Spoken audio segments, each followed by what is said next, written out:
Can I start? Good afternoon to one and all who are present in the IPS KC 5th PG case conference case series. Today we are going to have a presentation from the East Point Medical College, where I am the HOD and I'm also the moderator for today's session. Today we have our final year PG, Dr. Vineshri Shankar, who's going to talk about an interesting case, more than a mind, an holistic approach to the big challenges of psychosis. For the session, we have Dr. Manju Ashwath, Professor in the HOD, the Department of Psychiatry from KIMS Medical College, Bangalore.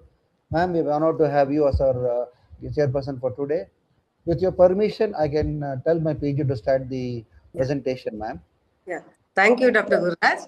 But Yes. before that, I would just definitely want to convey my real thanks to the IPSKC office bearers for such a wonderful initiative. So, wherein the students are actually, they will have a chance to even present to the other teachers, and it is such a good, opportunity for them.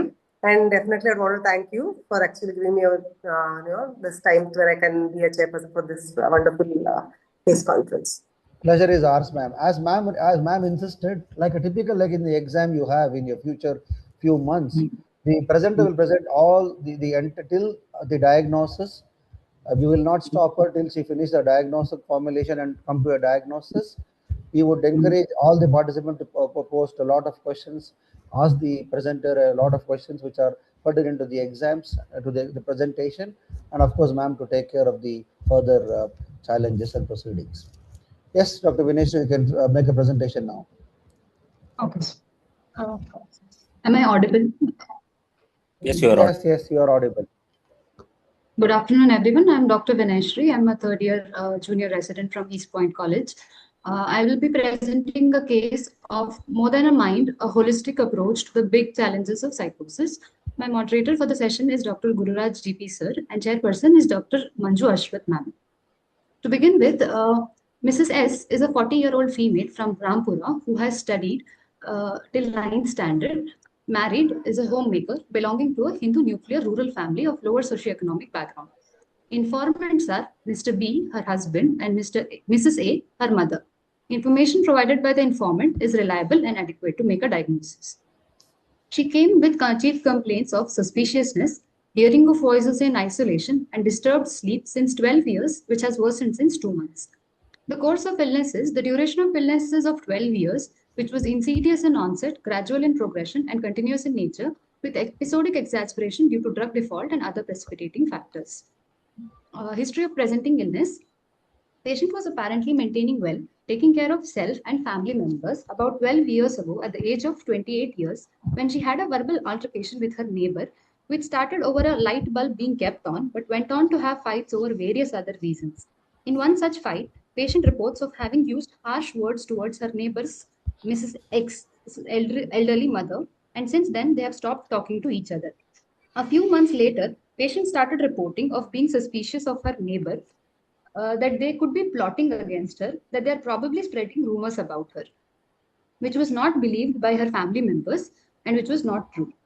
A few days later, it was noticed that the patient would continuously complain that the neighbor, Mrs. X, and her family are definitely trying to harm her by humiliating her, which was not true and not believed by the family. She would explain that they have installed cameras in her home and are monitoring her, spreading her private photos to all the neighborhood and other villagers. Patient has tried to search for these cameras but couldn't find them and claims that Mrs. X is very sharp. They would have removed before she could find them. Due to this, she would cover all the windows with clothes, avoid taking baths, or would take bath with her clothes on. Over the next few months, it was noted that patient reduced going out, attending functions and gatherings, as she was afraid that they might do something worse like harm her family as well. On further questioning, patient explains that Mrs. X has held a grudge over her for all these years as she was rude towards her mother. Reports that Mrs. X enjoys troubling her and hence continues to do it. Patient reports of feeling excessively scared to do anything alone and is tried to talk to her family about it. They would scold her and not believe her and blame her for not doing the household chores properly.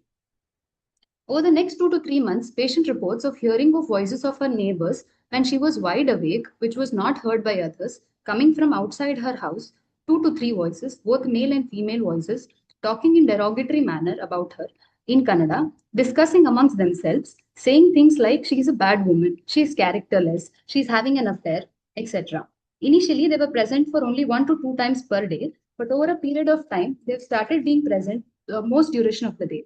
These voices started commenting about her day-to-day activities, like, look how she is sleeping. See, she is not doing any household work, which would make her excessively upset and at times even angry, and was noted to be muttering to self, that is, using abuses towards them. On several occasions, has tried to search for the source of the voice so that she could finally make them stop. Over the time, patient has stopped doing her household chores, would make a lot of mistakes while cooking, and eventually stopped cooking, would stay awake the whole night, stopped taking care of herself, and hence was taken to hospital after 1 year of symptoms starting. After starting on medication, patient improved gradually over the next 2 to 3 months. Reports of sleeping better, hearing of voices reduced in intensity and frequency, and started to do her household chores again. But continued to have suspiciousness towards her neighbors, but stopped reporting the same to the family as they would scold her. As she got better in the next 6 months, patient stopped her medication on her own, as she would feel drowsy throughout the day and was noted to have gained weight. Within 2 weeks of stopping her medications, patient was noticed to be symptomatic again.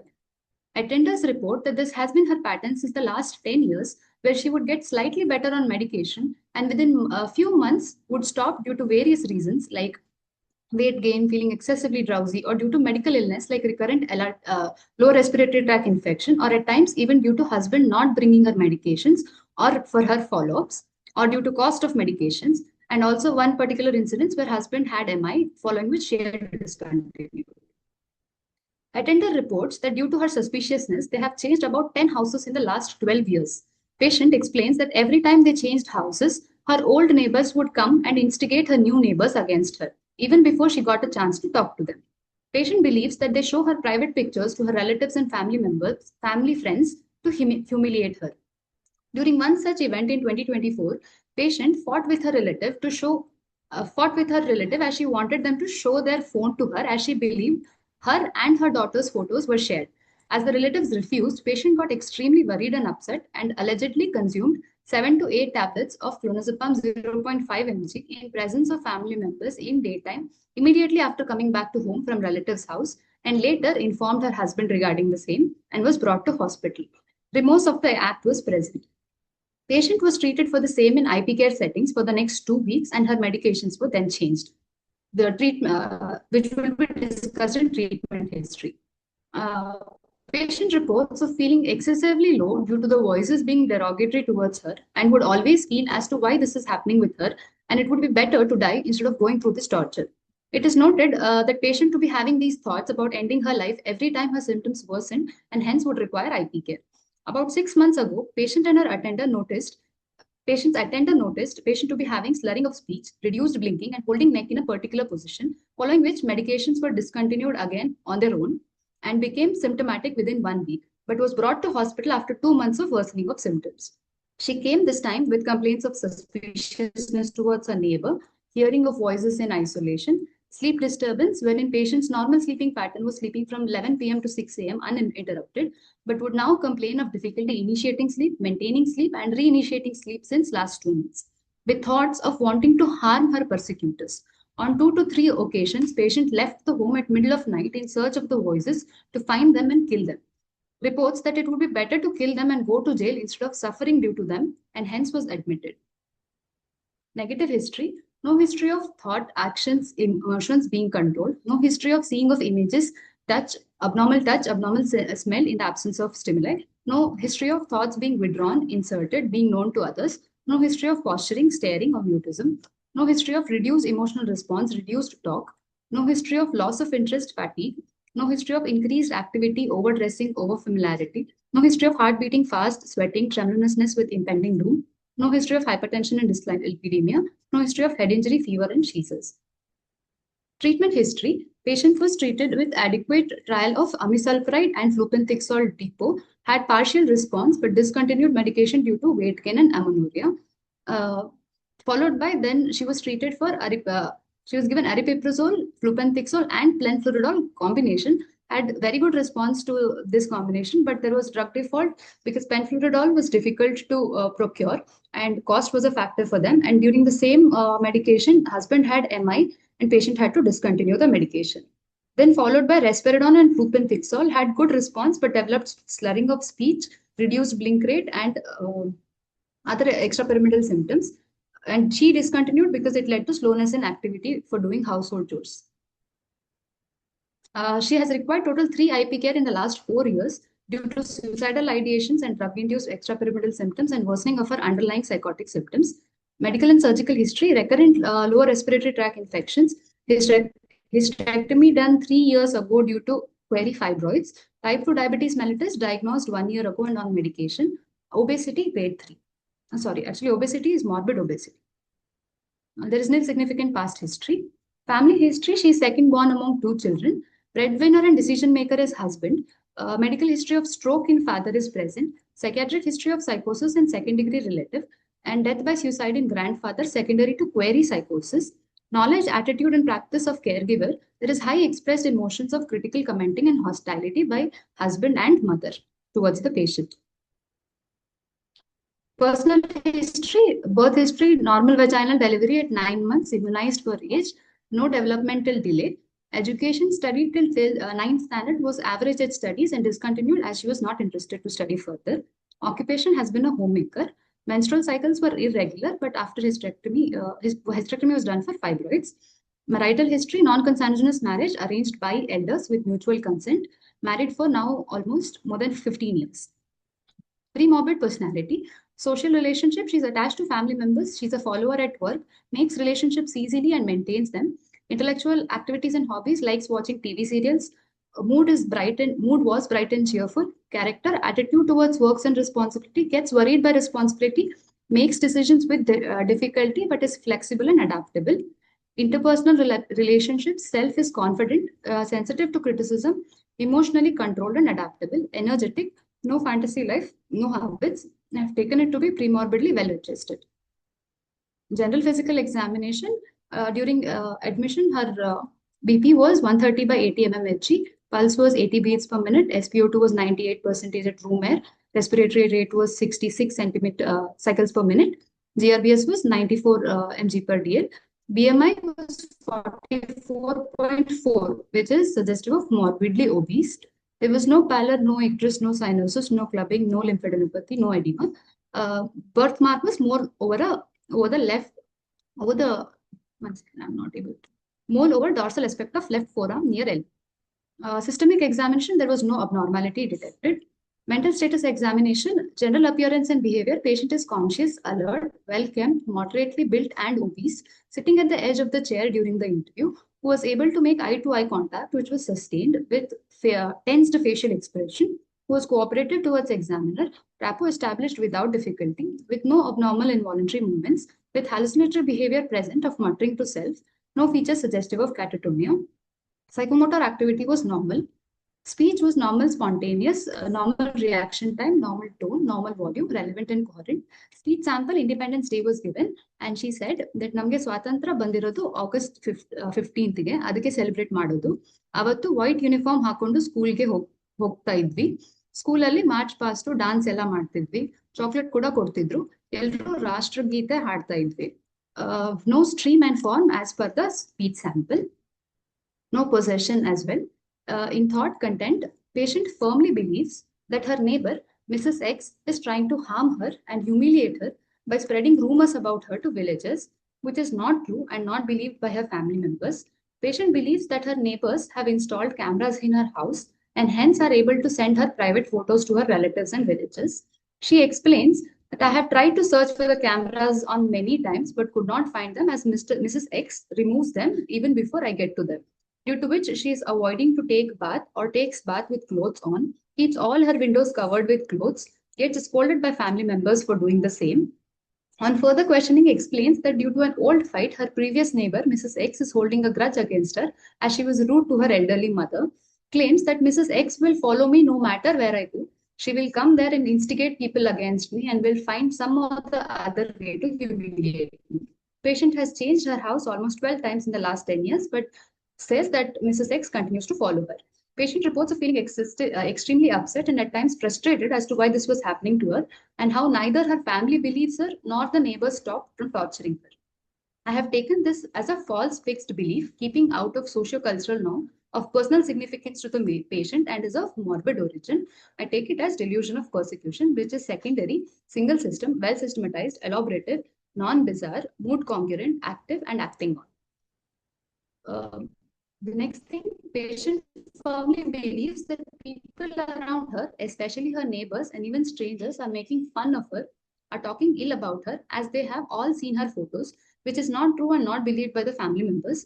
Patient has stopped going in the public as she has noticed even auto drivers and strangers are staring at her strangely as they have recognized her from the photos. She has tried to confront her auto driver on the way to hospital that he had seen her photos before, to which he did not respond, which made her feel more worried and avoids to go in public spaces altogether. I have taken it to be delusion of reference as their false fixed belief, keeping out of sociocultural norms of personal significance to the patient, is of morbid origin, which is secondary, single system, well systematized, elaborative, continuous, non-bizarre, mood congruent, active, and acting on, is present. Mood, she reports it to having bhaya, that is fearful, and affect is anxious, that is range is normal, reactivity is present, intensity is increased, appropriate to the situation, congruent to thought, no lability present, stable and mobile. Perceptual disturbances. Patient reports of hearing 2 to 3 voices, both male and female, known people, that is her neighbors, talking in Kannada, which is not heard by others, present when she is wide awake, talking from outside her house, discussing about her amongst themselves, talking in derogatory tone and content about her, which she can hear clearly, takes it to be real, causing her significant distress, which is present most duration of the day, more at night, making it difficult for her to sleep. Voices also comment on her day-to-day activities, like, look at the way she's sleeping. How can she do puja so shamelessly? See, she is going to hospital and will take medications now. On several occasions, patient has tried to search for these voices, but reports that they hide or run away before she can find them. Has tried to distract herself and tried to stop them, but fails to do so. I've taken it to be third-person auditory hallucinations of commenting type and derogatory nature, which is present most duration of the day, with worsening in night, causing significant distress to the patient. Cognitive functions, orientation was checked by asking what is the date, month, and time, and where she is presently, which floor she is on, and who are the people around her, and she was oriented to time, place, and person. Attention and concentration were tested by using digit span forward and backwards. She was able to do only 4 and 3 digits respectively. Attention aroused and concentration ill sustained. Memory is intact. Recent immediate memory checked through digit span test. Recent memory recalling last 3 meals, and remote memory on asking date of anniversary in COVID-19 years, she was able to recall. Intelligence was checked using general fund of information, that is 5 states, who's the current PM, CM, and recent election details, which she was able to give. Comprehension was tested using what would she do if she felt cold, or what would she do if she missed a bus, which she was able to answer. Comprehension is intact. Arithmetic, she could do basic arithmetic like addition, subtraction, multiplication, and division. Abstract thinking, similarities were checked. For abstract thinking, test used was similarities. Similarities between dog and lion, she was able to say animals. Similarity between orange and apple, she was able to say that both are fruits. Differences when asked between stone and potato, she was able to tell one is non-edible, one is edible, one is hard and soft, and then said that one you should not cook, one you can cook. Proverb used was kai kesaratre by masru, for which she explained, now kashtapattu kelsa madre matra phala sigodu. Abstract reasoning, I have taken it to be present. Judgment was tested using test judgment. When fire problem was given, she said she would call for ambulance. When letter problem was given, she said that she will ask her husband to post it. So I've taken test judgment to be intact. Personal judgment, when asked about what her plans are after going back from the hospital, she said she would want to search for her persecutors, hence personal judgment is impaired. Social judgment is also impaired because she wants to find them and harm them. Insight I have taken as grade 2 out of 6, that there is partial insight that sometimes she says that it is present, sometimes she could be having illness, sometimes she's denial of illness is there.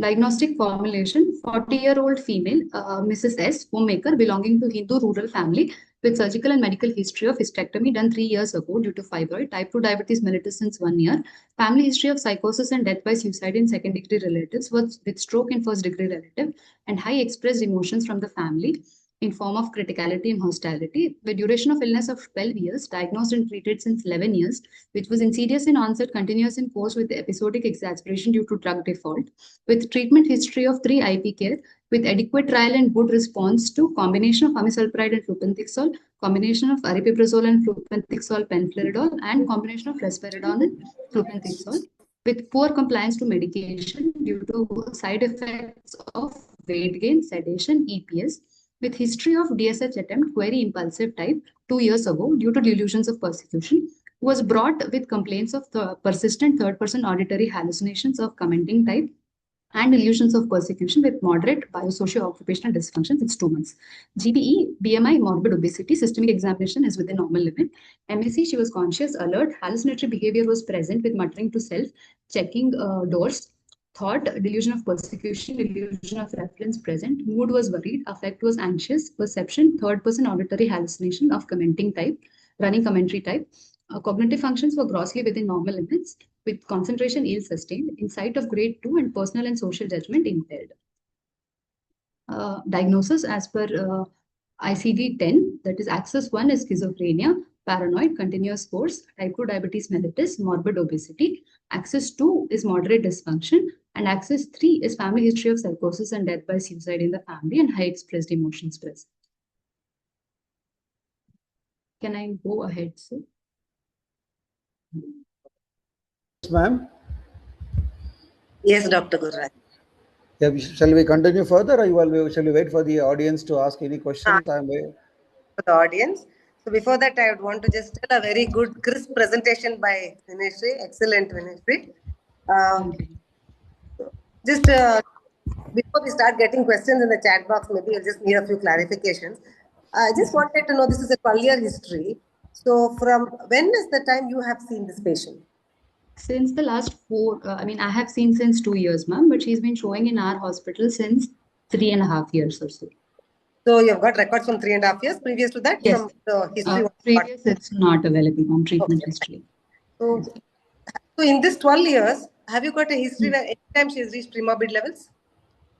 No, ma'am. Premorbid functioning she reaches, but does not reach complete premorbid levels of her delusions completely resolving. What do you mean by that? I just want to know. Premorbid levels, what do you mean by premorbid levels and premorbid? As in, when she's on medication, her biological functions improve and she starts taking care of self, family members, and household activities, but continues to have suspiciousness, continues to have acting on behavior secondary to suspiciousness, like covering windows and not avoiding to go out. So she has not completely reached premorbid levels. That is one thing, isn't it? When they're not, still the psychopathology is persisting, then definitely it is not that she has reached premorbid levels. Okay. Yes. Just one question about weight gain. There's a lot of discussion about this in the case. So what was, any idea about what was the previous weight or what is the amount of weight she's gained because of medications? What was her previous weight? I'm not aware, ma'am. But since we have been seeing her in that period, also she has gained weight of about 7 to 8 kgs as of I know, like since the previous admission onwards. Okay. Now you just spoke about the 2024 episode of DSH. Yes. Now, anything else you can give? Now we are talking in terms of paranoid schizophrenia. Anything else comes to your mind, or anything? Is any other DD here, or what would you want to look at in this particular time? One of the differential, because it is a continuous illness and third person auditory hallucination, considered it as schizophrenia, ma'am. But if it was episodic illness and there is low mood present there, so we could consider depression also for her. Severe, the specific DSH attempt that happened, but because it was again impulsive in nature and there was no high intent and high lethality behind the attempt. And always the low mood have been secondary to her hallucinatory voices due to the content of the voices. What I wanted to know is it that is it fitting into a syndromal D at that particular time? No, ma'am, not actually. Loss of interest will not be there during that period, ma'am, and fatigue will also be not. And the schizoaffective, she is not qualified, ma'am, but considered as a differential, ma'am. Because I think you'll realize, isn't it? When you talk about the various domains, cognitive or positive, negative cognitive, you've got something like accessory symptoms. So your depressive symptoms, anxiety, can also be some accessory symptoms in schizophrenia. Okay. So there is a question in the chat box. Dr. Sharma wants to know, can you elaborate on the abnormal position of neck that you described? Actually, they did not come immediately after the symptom, but they have come around 2 months later. What they explained seems like neck dystonia, actually. She had slurring of speech, which started few weeks and then followed by noticed to be slow in activity, reduced blinking, and then she would hold her neck in a particular position and would even complain of pain. So it seems like it was neck dystonia and extrapyramidal symptoms during that time. So they've stopped medications on their own. And they say that slowly the symptoms got better, but slurring of speech was still present when she had come to us. And she came back for psychotic symptoms actually after 2 months. That has been their pattern always, that whenever they stop medication and her symptoms come back, that is when they start following up again and admitting her again. If you look at the patient's history where they've given this type of a symptoms, abnormal position, what else can you think of? What would be what comes to your mind? Catatonia and posturing. But as far as we tried to explore, it did not seem like catatonia features at that time. So that has to always be kept in mind. Yes. Any other questions in chat? Dr. Vatsal wants to know what was the relationship with her children and extended relatives. Yeah. Okay. Her relationship with her children. Yes, sir. Her relationship with her children is good, sir. She, even when she is very symptomatic, also she tries to take care of her children, but if the voices are more in intensity, but does not have very good relationship with the relatives because she feels that they have all seen her photos and she's been avoiding them because she's shameful to go to relatives' houses and attending functions.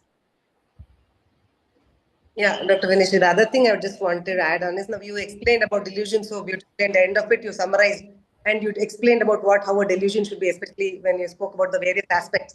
So I think that's the same thing you need to follow in your hallucinations also, isn't it? When you talk about the hallucination, there's a few features of hallucination, isn't it? So after that, you need to conclude that type of thing.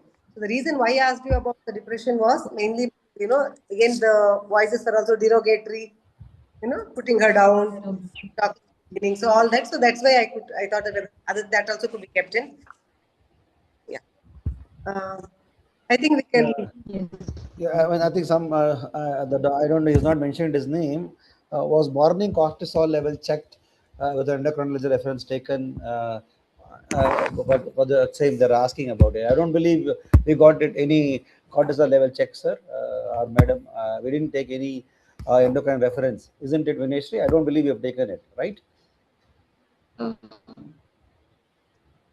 Maybe we can continue, Dr. Guru. We've taken general medicine reference, sir, during IP care admission when we have taken general medicine reference for her diabetes status and even dietitian reference for her morbid obesity and lifestyle management. Levels of cortisol was not checked, sir, actually. Yeah. Yeah, thanks. Yeah. Any other questions, please? We are waiting. Ma'am, can you continue, ma'am? Otherwise? Yeah, you can just continue. Yeah. Just finish. Continue. Okay, sir. I would also like to mention prognostic factors before getting into management. The good prognostic factor for the case was that it is present in a developing country. Female as a gender is good prognostic factor. She is married. Presence of a stressor before onset of symptoms. Predominantly positive symptoms present. Some affective symptoms present. And there is no history of substance use. And she was pre-morbidly well adjusted. Bad prognostic factors for the case is that it was insidious in onset. She belongs from a lower socioeconomic background. There is family history of psychosis. There is history of suicidal attempt, poor compliance to medication, poor tolerance to medication as well. And there is comorbid medical disorder of type 2 diabetes mellitus and high expressed emotions from the family. Management. I would like to manage this patient under IP care setting in view of risk of harm to others and self, worsening of psychotic symptoms, and risk of extrapyramidal symptoms during dose escalation.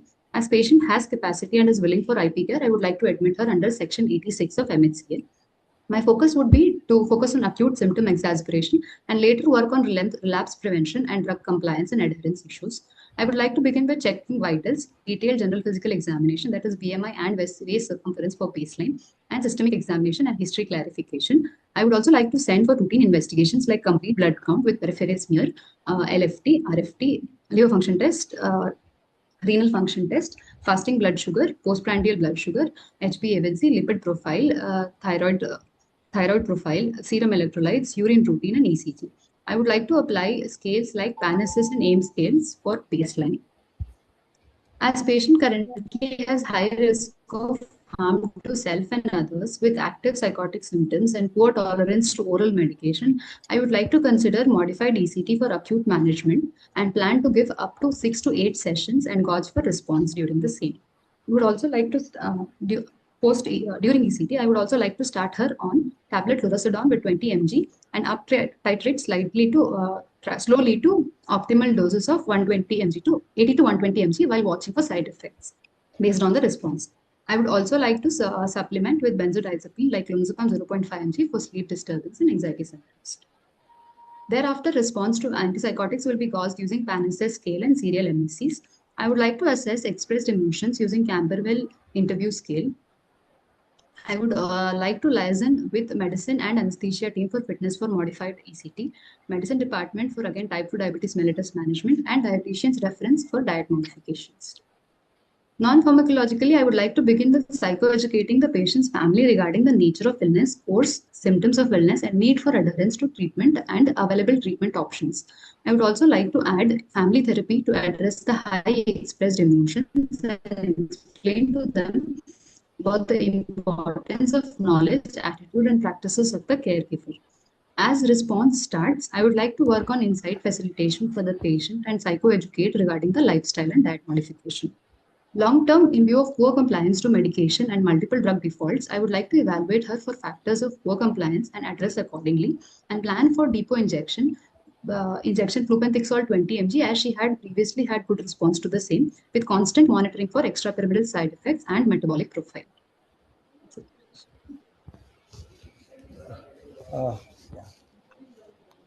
Any questions from the audience again? Someone has praised the presentation. Thank you, Dr. Dhananjaya, sir. Yeah. Anybody else? Yeah. Just one question, Vinishri. What was your rationale for using lurasidone here? Ma'am, lurasidone because metabolically safe for her. The risk of weight gain will be less with lurasidone, and also the likelihood of extrapyramidal side effects is relatively less. Any other should watch for akathisia in her when we could response to aripiprazole, but the response was in combination with penfluridol and flupenthixol. So aripiprazole can also be one good option for her. It is one more good, isn't it? Yes. Because yes, the other, you've got quite a bit potent antipsychotics together, so you don't know which is the. Yeah. And why the first beginning, as soon as you saw her, you want to do a PANASYS, that's understandable. But what about AIMS? Why do you want to do an AIMS? Because there is history of extrapyramidal side effects in her, ma'am. So as per guidelines, also to have a baseline score and then see if the scores are increasing or worsening when we are adding any medications for her. And long term, again, flupenthixol or something which we're thinking of. But with this sensitivity, that should again, you need to keep that in mind. Yes, ma'am. Some questions I think are there in this. I think that has been answered. I think Dr. Vatsalya Gowda, I think she said about the plan for ECT with for the patient. I think that question seems answered. I think. Any other question? What are the guidelines for to monitor metabolic syndrome when starting atypical antipsychotics? What is the guidelines? Is the question, Vinashri. Guidelines for monitoring metabolic syndrome, sir. I'm not so sure, sir, but constant monitoring of lipid levels, that is triglyceride, and I'm not sure how frequently, but monitoring of lipid profile, FBS, waist circumference, and hypertension. But how frequently it has to be monitored, I need to check, sir.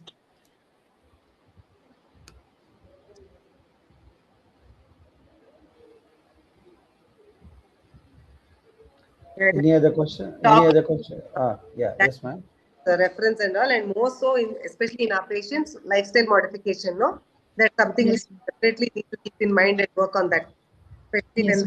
when chances of again this metabolic syndrome and who are having chance of developing, and also people who have that's something always we need to keep in mind as one of the most important non-pharmacological management. Hmm? Yeah. Yes. Any other questions, please? We will wait for 2 more minutes for the questions to pop up, or anybody can directly unmute and ask questions as well. We have time. We have at least a good 20 minutes time. Any PGs, any final year PGs of any other medical college who joined, please be free to ask questions.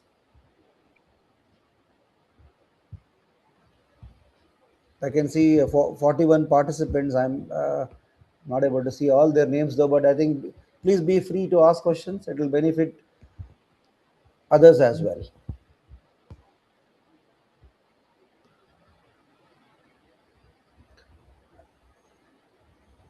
I'm not able to see much questions now. Ma'am, can I proceed with the Thanksgiving chance, opportunity then? Yes, yes, thank you. Yeah, you can continue. Yeah, a very good presentation, Vineshri, and very good moderation by Dr.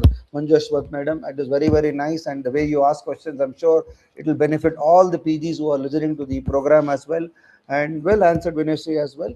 Uh, I wish, I only wish and hope that the further more PGs ask more questions. It is important because all the medical colleges will get a chance. At the end, of course, I would like to thank the IPS KC office bearers, Dr. Suresh, our dear friend from the HOD of Akash Medical College, for giving a chance for our PG to make a presentation, and we look forward to many such chances and opportunities. And last to the conclusion remarks by Dr. Suresh, please. Yeah. Thank you, Dr. Vinayashri, for such a wonderful presentation. And thank you, Guraj GP sir, for agreeing to host this PG case conference, which will definitely benefit all the postgraduates across the state. I thank Manju Ashwath madam for sharing this session and giving a valuable insight into this case routine regular exam cases. And the sixth PG case conference will be hosted by Oxford Medical College. So next it will be on 29th of April. So we look forward for more participation in subsequent PG case conferences. Thank you, one and all. Thank you, sir. Thank you, Dr. Suresh. Thank you, ma'am. Thank you all. Yeah, I think we'll wind up now. Thank you, thank you. Yes. Thank you, Thank you, ma'am. Thank ma'am. you, ma'am. Yeah.